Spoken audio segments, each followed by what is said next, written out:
Still early.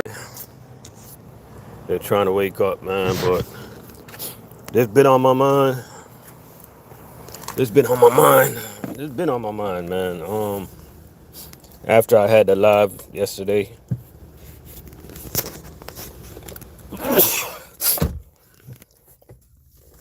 I was watching some highlights.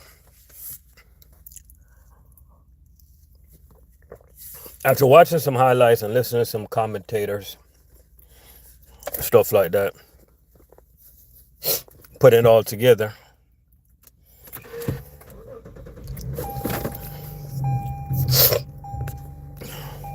I watched Dylan Gabriel, who played pretty good. Got to give him credit.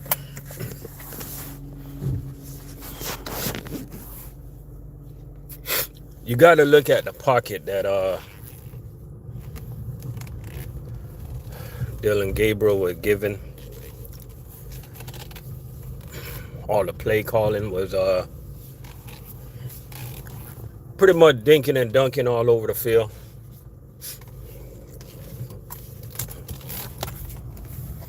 And then you got to think to yourself, like, Sanders is set up. But I want to talk about something else, yo. And this is what I don't want to talk about. This is what I want to talk about, right?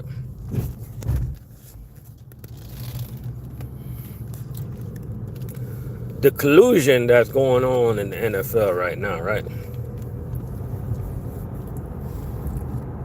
Isn't this going to be the final draw? Isn't this going to be like the final proof?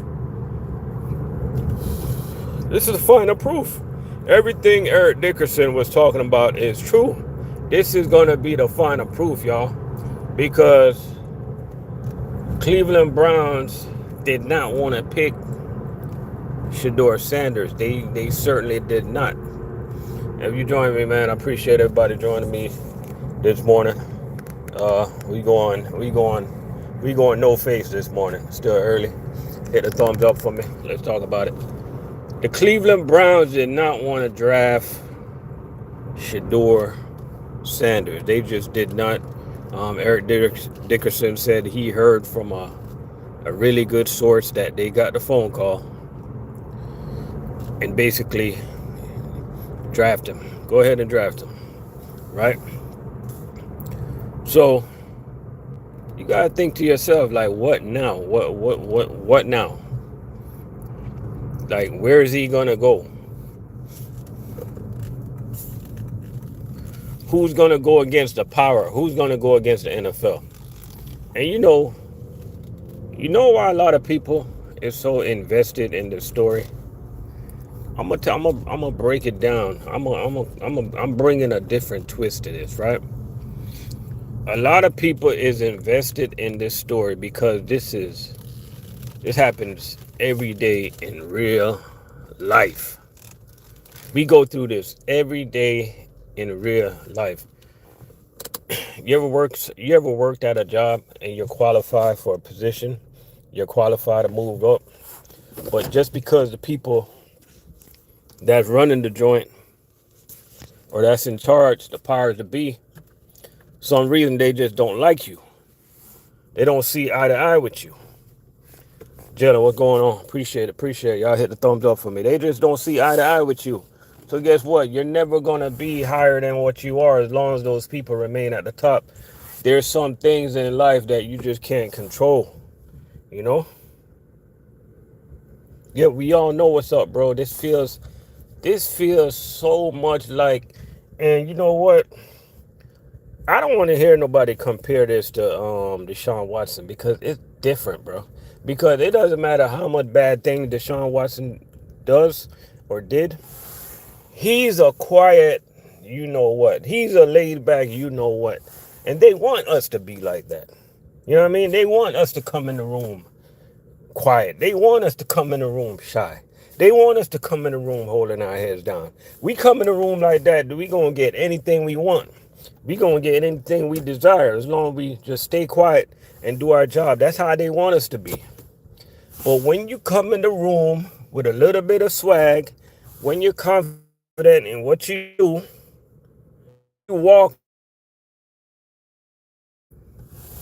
they don't like that. And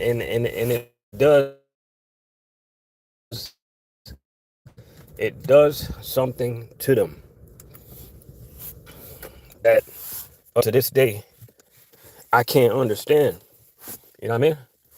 I just can't understand. But you guys know what it is, man. And it, it, it it's like you don't gotta be like you can literally you can start watching football yesterday. Like let me not be that unfair. You can start watching football last month, right? And you can put two to two together. Like my young 11, he can put two to two together. Like, okay, so right, okay, so this is the first I ever seen a quarterback competition where all the quarterbacks don't get to run with the ones. That's how you know who your quarterback's gonna be. But you know what? That's not even the subject. We know they don't want him, but it's like they're who wants him? That's the question. Who wants him? Who's gonna take? Who's gonna go against the grain? That's what I want to know. If anybody know who wants, if anybody out there that's gonna take it, I'm not even calling it a chance. Like, look what's going on in New Orleans. Who wants Shedeur? Who's willing to take Shedeur? Who's willing to take this chance? You know what I mean? It's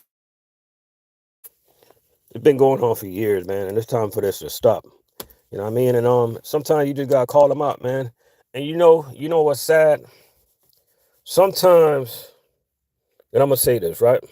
Sometimes our own kind, sometimes our own peoples, I'm talking about people that look like us, sometimes our own peoples is put in position to hold, you know what I mean? To stop us from being great. You know what I mean? I see it every day. I see it at my job. At my job, it's our own people is in place to hold us down, to keep us back. You know what I mean? To keep us from going where we want to be. They just, they probably get a little extra, probably get a little extra benefits or, you know what I mean? Like, so they feel entitled now. They feel some type of power. Like, this is crazy, man. It's crazy. Like, yesterday I did a premature live where I was just, you know what, he played bad and yada, yada, yada. And, I didn't really, I went back and I looked at the film, man. I went back and I broke it down and I went back and I didn't even realize that was third. I didn't realize that was the third string line he was playing with. I didn't realize. Yo, number 36, the tight end, he act like he never seen a football before. When Shedeur Sanders threw that football, he act like he. If that's the way the Browns want to win a championship, if that's how you guys want to win a Super Bowl one day, with that coach right there,